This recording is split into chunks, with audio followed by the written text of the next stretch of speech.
I'm Eric Fuchs, Senior Contributing Analyst at The Street, and they just don't get it.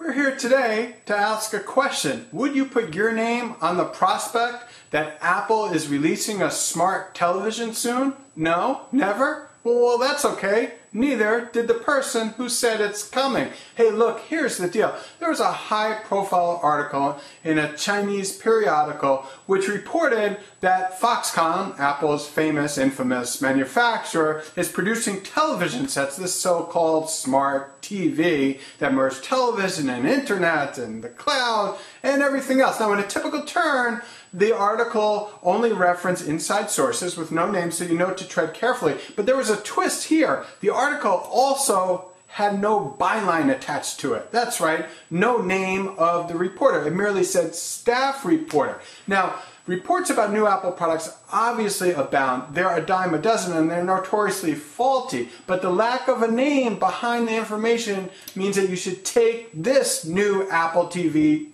scoop with added salt. But too much of the media merely passed along the report without mentioning the lack of byline. Like ZDNet, they just had an article, Foxconn reportedly producing Apple televisions, that mentioned nothing in the original report about the lack of byline. Now, Barron's did well in this regard. They mentioned it right in the second sentence. Hey, this report has no byline.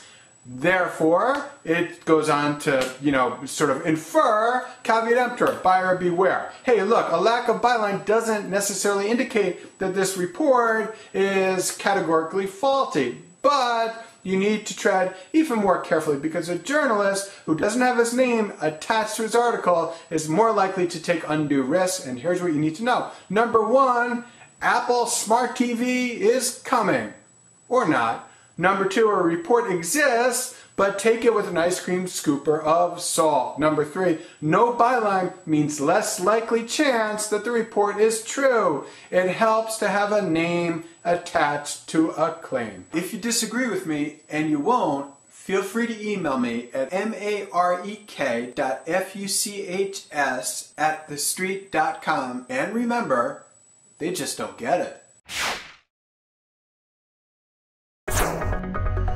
This market is stock tickers market. Stocks have rallied this year. We're coming into a Monday where we're going to